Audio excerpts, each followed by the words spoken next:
Pas du tout. Il y a 9 points en jeu et on joue tous les matchs pour les gagner. Donc, je n'ai pas dit aux joueurs 5, 7. On joue match après match, on va essayer de gagner les 3. Et bien, on va changer de circuit. On va le placer autre part, on va monter l'équipe différemment. Si les gens arrivent à trouver le plan A, on va essayer de mettre un plan B. Non, c'est pas après 17 matchs qu'on dira les ambitions, ou on n'aura pas fini la première partie de la saison. Donc, mais j'aimerais, on mériterait de bien finir, parce que vu ce qu'on y met en ce moment, franchement, ce groupe est conscient qu'on peut rivaliser avec les très bonnes équipes, conscient qu'on est capable de faire le jeu. On a un problème d'efficacité. Voilà, quand vous marquez 14 buts en 14 matchs, vous avez un problème d'efficacité. Donc on essaye de le corriger, on travaille, on change des fois de tactique. Il faut qu'on arrive à ça, mais dans l'efficacité, il y a confiance dedans. Donc il faut qu'on y arrive.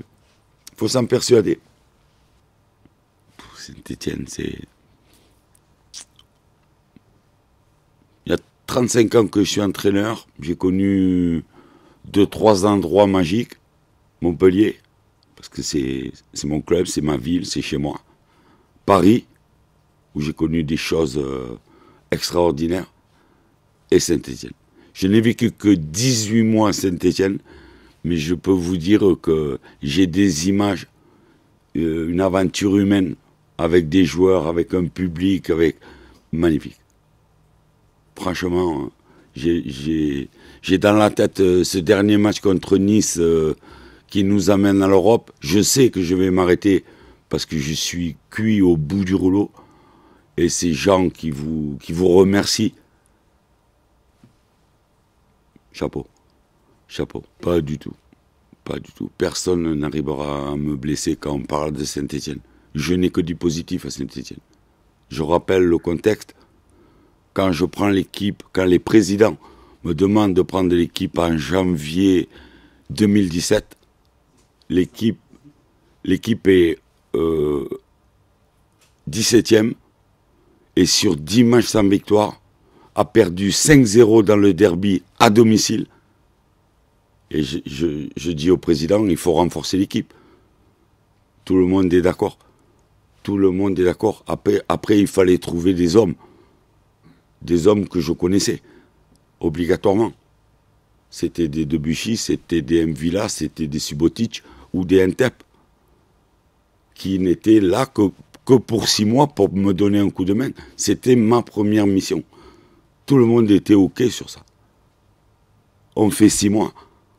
On fait 6 mois. On a perdu 2 matchs en 6 mois. D'accord? On a fait une série de 13 matchs sans défaite à partir du 1er janvier. C'est Bordeaux qui vient l'arrêter. C'est Bordeaux qui vient l'arrêter un dimanche après-midi. Et après, on perd à Monaco. Et on finit au goal average européen.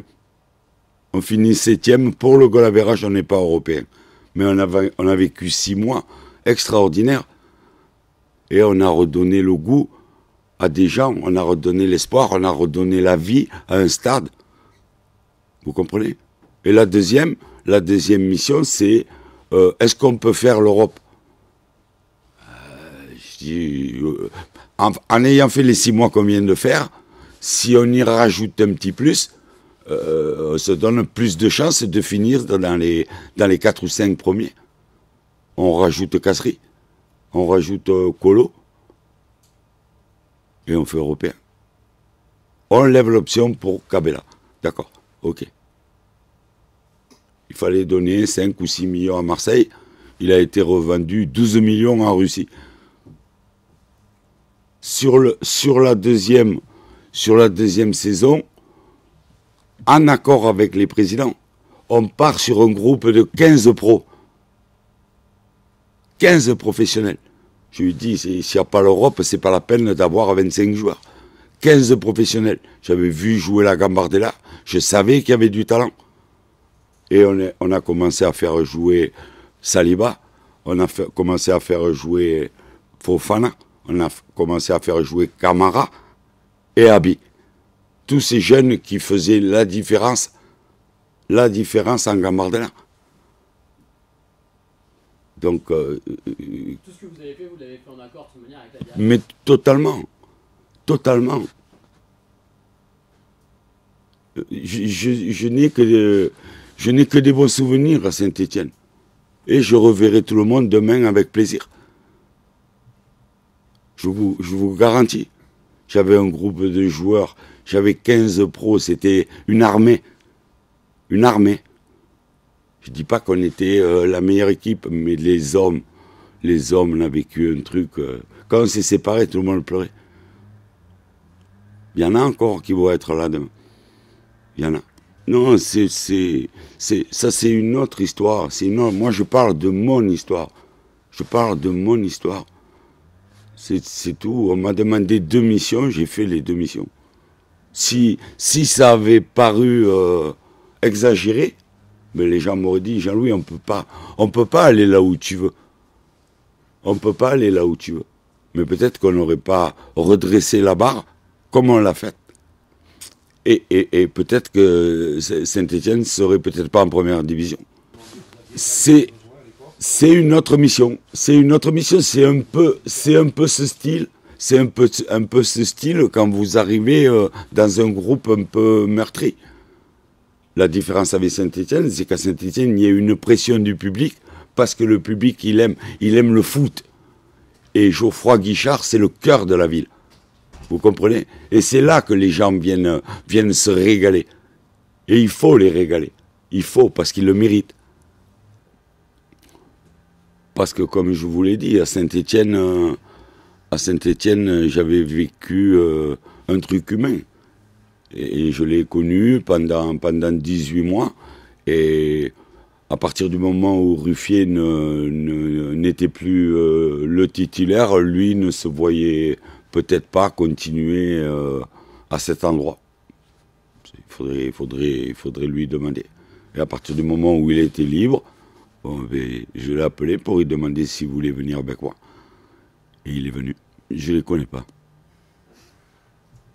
Je ne les connais pas. Je ne discute même pas avec lui.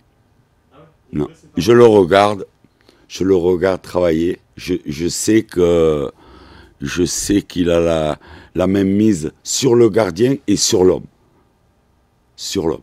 Parce qu'il faut, pour tirer 100% d'un joueur, il faut connaître l'homme. Et il a un don pour ça. Mais je ne vais pas lui demander quel exercice il va faire ou qu'est-ce qu'il a dit pendant qu'il parlait à l'oreille de son gardien. C'est son métier à lui. Il y a vraiment une grosse séparation. Non, pas du tout. Pas du tout. Mais le matin, quand j'arrive, je ne lui demande pas qu'est-ce qu'il va travailler. Il sait ce qu'il a à travailler, il sait ce qu'il doit dire, il sait quand il doit forcer sur l'entraînement, il sait quand il doit ralentir. Et ça, c'est une complicité avec le gardien. Ben, oui, parce qu'avant, avec 3, on en faisait 2 au bout d'1 heure, et le 3e, on se disait, si je le fais, s'il y a un problème, s'il y a un blessé, on va finir à 10. Donc là, on peut faire 4 et garder un au cas où quelqu'un aurait, dans les 10 dernières minutes, une blessure quelconque. Surtout ne pas finir à 10. Mais ça permet déjà de concerner le groupe. Ça, c'est très important. Parce que la majorité du temps, vous changez les joueurs offensifs. Alors des fois, vous ne les disposez pas de la même manière. Ça peut un peu embrouiller l'adversaire. Selon le score, ou vous faites du poste pour poste, ou vous prenez des risques. C'est le résultat qui conditionne les changements. Mais je suis dans des répétitions comme ça à 3 jours. On va jouer en 8 jours, on va jouer 3 fois. D'accord? Là, on joue mercredi alors qu'on a joué dimanche. La récupération est difficile. On est obligé de changer le programme de la semaine. On va faire un entraînement cet après-midi, on va faire un petit entraînement demain matin pour voir quels sont les joueurs qui ont récupéré. Ça va bien, merci. Je ne suis pas encore à ces 100% que j'aimerais bien.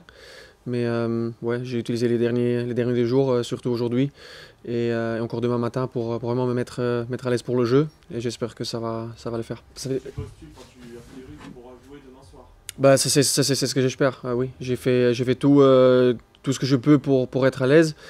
C'est vrai qu'une inflammation elle a un peu son temps. Je dois voir comment le corps réagit, mais je fais tout. Tu l'avais ressenti quand cette blessure? C'était surtout après le match de Brest. Je ne sais pas à quel moment dans le match j'ai eu un coup, mais il y a beaucoup de possibilités. C'est possible que j'ai reçu un coup sur le genou et que j'ai compensé en marchant. C'est vrai que le dos il est très sensible et il ne faut pas beaucoup pour qu'il y ait une inflammation. Donc je ne sais pas vraiment quand c'était. Moi j'ai appris que dans cette ligue, les 3 points sont jamais obligatoires. C'est toujours sont des matchs ouverts à jouer, n'importe contre qui. C'est vrai qu'on vient d'une phase où on a joué contre des adversaires qui sont forts, qui sont très bien classés dans le championnat. Et là, on vient dans 3 matchs où tout est possible et où nous, on veut entrer dans le match pour absolument les gagner et pour bien finir l'année 2020. Oui, c'est surtout ces matchs où on est dans le contrôle du jeu, où il faut être patient. Et la patience, c'est quelque chose qu'on gagne ou qu'on apprend par des matchs. C'était un match difficile pour nous parce on voulait absolument le gagner et on l'a fait. Ça nous donne la confiance pour la suite. Oui, surtout parce que je les ai vus au début de la saison. On a fait un match amical contre eux. J'ai vu une équipe très forte, très à l'aise avec le ballon. Donc j'étais un peu surpris par leur saison. C'est vrai que le début du championnat a été très bien pour eux. Ils ont gagné, je sais pas, 4 ou 5 matchs de suite. Ouais, surtout ça, le 2-0 à Marseille. Donc j'étais un peu surpris et je crois que ça leur rend pas justice les derniers matchs qu'ils ont fait parce que je trouve qu'ils sont beaucoup plus forts que de ce qu'ils montrent. Bon, comme footballeur, dans des équipes avec beaucoup de changements d'entraîneurs et de façon de jouer, il faut s'adapter. C'était clair que le moment où ils ont décidé de changer le coach, il fallait s'adapter. Pour le coach, c'était clair qu'il avait besoin de temps pour trouver un peu la manière comment jouer avec les joueurs qu'il a ici. Et je trouve qu'en ce moment, on a bien trouvé notre jeu. On est à l'aise avec la façon comment il veut jouer, avec le système, avec le pressing. Donc je trouve qu'on le voit aussi dans les résultats. Et on est très stable, je trouve. Je trouve surtout qu'on est à l'aise avec le changement de style pendant le jeu. Je ne crois pas qu'une équipe doit jouer ou peut jouer le même football pendant 90 minutes. Il faut s'adapter à l'adversaire. Par exemple, contre Brest à la maison, c'est un adversaire qui était plutôt dans son camp. Donc il fallait jouer haut, il fallait construire dans leur terrain. Par exemple, contre Lille, c'était un match où on a peut-être eu plus d'occasions en faisant des contre-attaques. Donc ça change beaucoup dans un match. Donc c'est difficile de dire qu'on a un certain type de jeu pendant 90 minutes. De Paris, c'était après la trêve que je suis revenu et on était dans une phase un peu difficile mentalement. Et les matchs qu'on a eu, Rennes et Paris, ça nous a donné beaucoup de confiance. Et le groupe, c'est normal, je pense qu'avec les résultats, le groupe se resserre. Mais c'est aussi normal que si les résultats ne sont pas bons, que le groupe semble ne pas être bon. Donc moi j'ai toujours trouvé que le groupe il est serré malgré les résultats positifs ou négatifs. Et c'est surtout maintenant qu'on enchaîne un peu les résultats positifs que le groupe vit et c'est grâce au groupe qu'on peut les obtenir aussi.